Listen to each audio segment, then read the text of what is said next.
Innalhamdulillah, la haula wala quwata illa billah. Kembali lagi ke channel Ustadz Azmi Khotib Al-Fakir.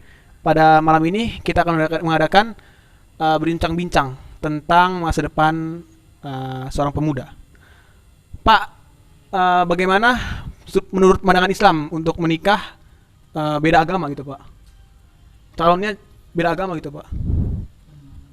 Menurut pandangan Islam itu gimana, Pak?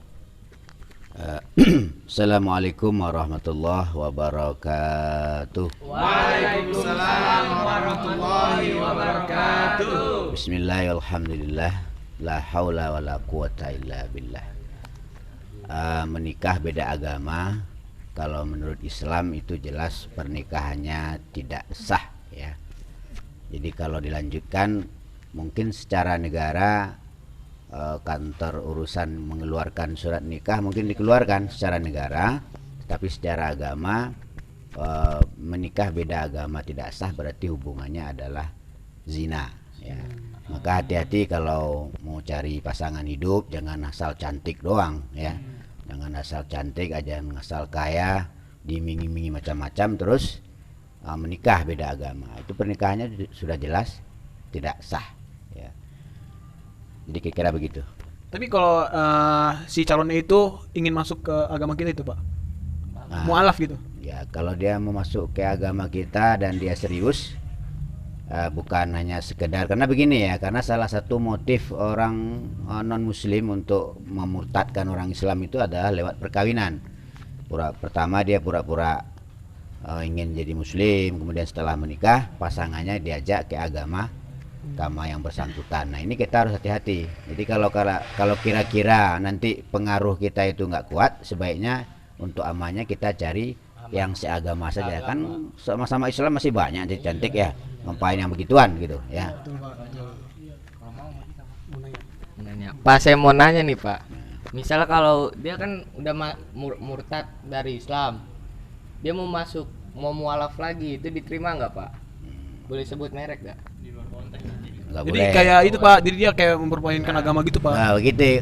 Jadi kalau ada orang Islam keluar dari Islam itu murtad namanya. Iya, Ya. murtad, Pak. Orang murtad itu adalah orang makhluk Allah yang paling jelek di muka bumi ini adalah orang murtad.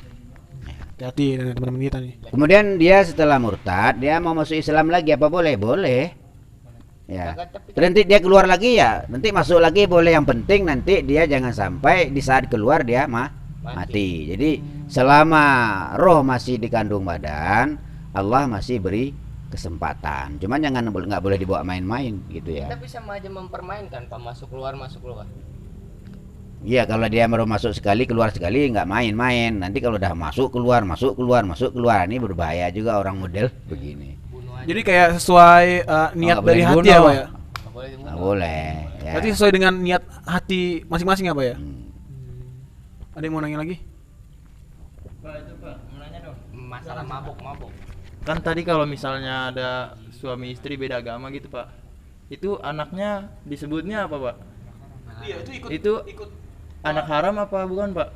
Soalnya kan banyak yang bilang begitu Pak. Iya, ada yang bilang anaknya jadi Iya. ada yang masuk Kristen, ada yang ke Islam juga kan kayak dari kita. Enggak, jadi yang perbuatan bapak ibunya yang zina, anaknya tetap ya anak, karena ada status perkawinan walaupun tidak utuh ya. Jadi secara masyarakat ya anaknya sih nggak boleh kata-kata anak haram, hanya perbuatan bapak ibunya yang haram gitu ya. Makanya hati-hati kalau mencari pasangan, carilah yang satu akidah, satu keyakinan. Karena apa? Karena ini akan sangat menentukan bahagia atau tidaknya nanti setelah punya anak, punya keluarga. Apa jadinya nanti kalau udah punya anak 3, terus yang perempuan kepengen ke agamanya, laki-laki maksa ke agamanya, akhirnya terjadi perpisahan kalau sama-sama kuat, yang teraniaya anak-anaknya.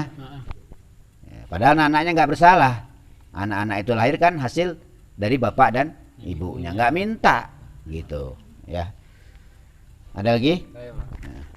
Itu kalau udah pindah agama kan murtad ya. Dia berarti sama kayak sama bapak ibunya udah nggak ada ikatan darah lagi, Pak. Tetap Oh, ya. masih ada. Jadi tetap. Jadi kalau murtad itu kan soal keyakinan, sama bapak ibunya ya tetap biasa gitu ya. Jadi- Cuman secara apa namanya waris secara agama udah nggak ada lagi, udah putus gitu karena udah beda agama. Misalnya ada waris, Kalau meninggal nggak bisa, doanya nggak nyampe gitu pak? ya Kalau nggak meninggal. bisa, nggak nyampe lah udah murtad. Oh iya, santai dong. Itu sih mau nanya nih penting. Kalau misalkan kalau orang Islam sendiri nih pak, ini kan ada yang nyanyi mulia Nabi, yang istri Rasulullah, yang dilecehkan pak, yang minum anggur merah, itu boleh dibunuh nggak pak orang apa? Kan dia Islam, tapi dia ngelecehkan agama sendiri. Ya ditegur aja, jangan main bunuh-bunuh, itu urusannya polisi. Tapi kalau negara-negara Islam gimana pak? Boleh nggak pak? Ya orang yang melecehkan agamanya sendiri ya berarti orang goblok, orang atau anggap aja orang gila lah. Asyap. Punya akal. Ya punya akal. Ilahnya nggak ada. Ada yang mau nanya lagi?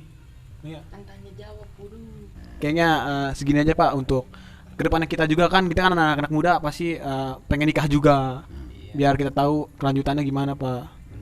Ya makanya gitu. Jadi kalau mencari mulai sekarang punya pacaran misalnya ya, pacaran boleh aja tapi ala Islam.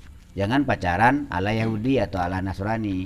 Taruh ya Pak ya. Nah, pacaran ala Islam itu apa? Ya di balik hijab. Nah, jadi kalau bisa pacarannya nanti setelah menikah aja. Nikah dulu baru pacaran itu lebih halal. Ini jangan pacaran tahun-tahun nggak dinikah-nikah. Akhirnya Itu kan putus sakit tadi Pak. udah rusak barangnya kan begitu. Udah nggak sugap lagi. Nah, nanya. Assalamualaikum Ustadz. Waalaikumsalam. Motivasi untuk kita anak muda ini Ustadz, gimana Buat dalam kedepannya gitu. iya kedepannya pacaran menurut Islam gitu Pak?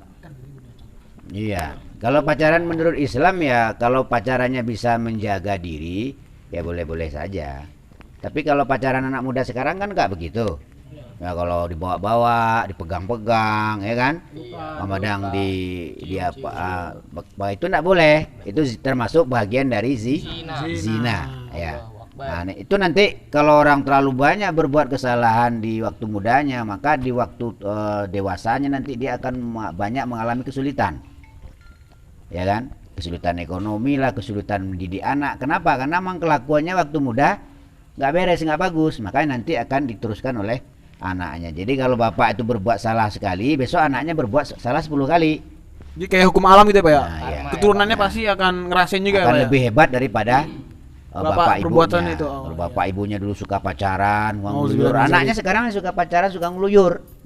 Itu karena memang jadi tidak bisa disalahkan anaknya. Itu adalah hasil daripada kelakuan dari bapak dan ibunya. Makanya anak muda sekarang kalau ingin nanti keluarganya baik, anaknya jadi anak yang baik, ya, maka mulai sekarang kita tanam waktu muda ini kelakuan yang baik. Nakal boleh, tapi nakal jangan sampai melanggar aturan agama gitu. Jadi perbuatan anak itu termaksud perbuatan orang tuanya yang dulu gitu ya Pak ya. Kira-kira begitu. Jadi gambaran daripada orang tuanya di waktu Dahulu, mudanya. Jadi misalnya ada anaknya sekarang suka selfie, suka bergaya, itu menunjukkan bapak ibunya dulu juga begitu. Bahkan lebih dahsyat anaknya. Kalau anaknya suka, bapaknya suka selfie sekali, anaknya 10 kali. Kalau bapaknya ganti pacar sekali, anaknya ganti pacar 10 kali. Berlipat ganda ya Pak. Nah, Masya Allah, Masya Allah. Jadi motivasi buat kita semua Pak. Alhamdulillah. Semoga kedepannya kita bisa lebih berhati-hati Pak berhati-hati, dalam milih ya. pasangan. Amin. Amin. Terima kasih teman-teman untuk datang seperti waktunya. Terima kasih juga untuk para penonton. Jangan lupa subscribe dan share untuk kebaikan kita semua. Komen, Like dan komen. Nama channelnya Ustadz Azmi Khotib Al-Fakir. Assalamualaikum warahmatullahi wabarakatuh. Waalaikumsalam warahmatullahi wabarakatuh.